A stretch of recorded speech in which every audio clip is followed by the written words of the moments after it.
नमस्कार दोस्तों, आज की कहानी है तेरे मायके वाले क्या जाने ये सब। प्रणाम माँ जी। कविता ने फोन पर अपनी सासू माँ से कहा। हाँ बोलो, हो गया क्या आराम? कौशल्या जी जो अपने मायके गई हुई थी, उन्होंने कविता से कहा। आगे बोली, मुझे यहाँ आए हुए 3 दिन हो गए, तुम्हारा एक फोन तक नहीं आया, तो मुझे लगा तुम आराम ही कर रही हो। कविता जवाब देना चाहती थी पर बात आगे ना बढ़े, इसीलिए वह चुप हो गई। माँ जी ने आगे कहा, अगले हफ्ते जब वह घर आएंगी तब घर पर कुछ पूजा करनी है, कुछ दान धर्म करना है। तो उन्होंने कविता को सारी तैयारी करने को कह दिया और आगे कहा कि ज्यादा लोग नहीं होंगे, बस मेरे भैया भाभी, मेरे जीजा जी, दीदी और उनकी लड़कियों को बुलाना है। फोन रखने के बाद कविता सोच रही थी कि माँ जी को ऐसा क्यों लगता है कि मैं दिन भर बस आराम ही करती रहती हूँ। घर के सारे काम, ससुर जी की देखभाल, बच्चों की पढ़ाई, सबकी पसंद का खाना बनाना और साथ में मेरे ऑनलाइन कोचिंग क्लासेस चलाना, और भी कितने काम होते हैं मुझे।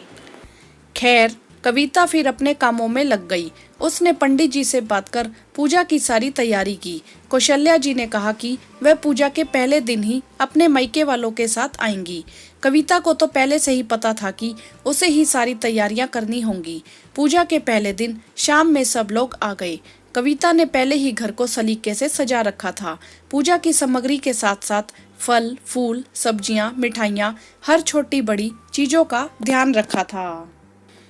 माँ जी ने सब तरफ अपनी नजर घुमाई और गर्व से अपने मायके वालों को दिखाया। फिर कविता ने कहा, माँ जी मैंने तो एक बार ताई जी को कल पूजा में आने के लिए कह दिया है, पर आप भी एक बार और कह दे तो अच्छा होगा। कौशल्या जी ने बात को टाल दिया। देर रात तक सब बातें कर रहे थे और इधर कविता दूसरे दिन के खाने की प्राथमिक तैयारियों में लगी हुई थी। कविता जो भी करती पूरे दिल से करती। फिर दूसरे दिन पूजा अच्छे से संपन्न हो गई। माँ जी ने सब ब्राह्मणों को न सिर्फ बताकर बल्कि जता कर दान दिया। साथ ही उनकी खुद की तो कोई बेटी नहीं थी, तो अपनी बहन की बेटियों को खूब दिया और अपनी बहू कविता को दान देने का पाठ पढ़ाया। 2 दिन बाद सब लोग अपने घर लौट गए। शाम का वक्त था। कविता के पति अमन भी ऑफिस से घर आ चुके थे। तब कौशल्या जी ने कविता से कहा, देखो कितना अच्छा लगता है दान धर्म करना, पर तुम्हें क्या पता होगा, तुम्हारे खानदान में थोड़ी ऐसी होता है। तुम लोगों को तो सही गलत का फर्क तक नहीं पता। इतने दिनों से चुप कविता के सब्र का बांध टूट गया और वह बोली, सही कहा माँ जी आपने, हमारे यहाँ ऐसा नहीं होता, क्योंकि हमारे यहाँ दान किया हुआ तो छोड़ो, किसी की मदद किया हुआ भी नहीं गिनाया करते। बस बहुत हुआ, तुम मुझसे बात मत करो, वैसे भी तुम और तुम्हारे माँ बाप क्या जाने दान देने का फायदा। ऐसा कहते हुए माँ जी ने दूसरी तरफ मुंह घुमा लिया। पिछले 10 वर्षों से यही होता आया था उस घर में, पर इस बार कविता ने ठान लिया था कि वह अपने मन की बात माँ जी तक पहुँचा कर ही रहेगी। वह अपने कमरे में आ गई और उसने माँ जी को मैसेज किया।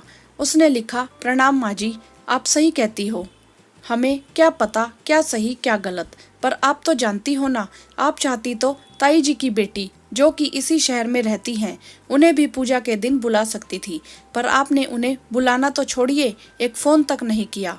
क्या वह सही था? आपको याद है कि एक बार आपको मासी जी के साथ कहीं घूमने जाना था, पर तब आपका अपना पोता अस्पताल में भर्ती था, लेकिन आप उसे वैसे ही हाल में छोड़कर चली गई थी। क्या अगर तब आप उसके पास होते तो शायद आपको किसी पूजा में किए दान से भी ज्यादा फल मिलता। आप हर बार घर में पूजा का आयोजन करती हैं, पर उसमें आपका क्या सहयोग होता है? ना आप कुछ तैयारी में मदद करती हैं, ना आप अपनी बचत की जमा पूंजी लगाती हैं, लेकिन हर बात का श्रेय आप ही ले जाती हैं। और रही बात मेरे मायके वालों की, तो उन्होंने मुझे जिम्मेदारियों से भागना नहीं बल्कि उन्हें निभाना सिखाया है, इंसानियत का पाठ पढ़ाया है, अपने कर्म को ही अपनी पूजा करना सिखाया है। झूठे दिखावे के दान से ज्यादा अगर हम सच्चे बने रहें, दूसरों को मान सम्मान दें और लालच छोड़ अपने कर्म करते रहें, किसी की मदद करें, तो क्या वह किसी दान से कम है? और हाँ माँ जी, किसी को जानबूझकर जताकर गिनाकर और किसी को नीचा दिखाकर किए हुए ऐसे दान का क्या फायदा? अगर मेरी बात का बुरा लगा हो तो मुझे माफ कर दीजिए। और कविता ने यह मैसेज माँ जी को भेज दिया। थोड़ी देर बाद ही कविता समझ गई कि माँ जी ने वह मैसेज पढ़ लिया था। साथ ही उसने इस मैसेज की एक कॉपी अपने पति को भी भेज दी ताकि उन्हें भी पता चले कि आखिर उसने माँ जी से क्या कहा। आज कविता को काफी हल्का महसूस हो रहा था। फिर वह किचन में आई और उसने खाना बनाया और सबको परोसा। वैसे तो आज सारे घर में सन्नाटा था, पर कविता के जीवन में शांति थी। तो दोस्तों, आपको क्या लगता है, यह शांति तूफान के पहले की है या बाद की? अपनी राय कमेंट बॉक्स में जरूर बताएं। वीडियो को लाइक करें, शेयर करें और चैनल को सब्सक्राइब भी करें। धन्यवाद।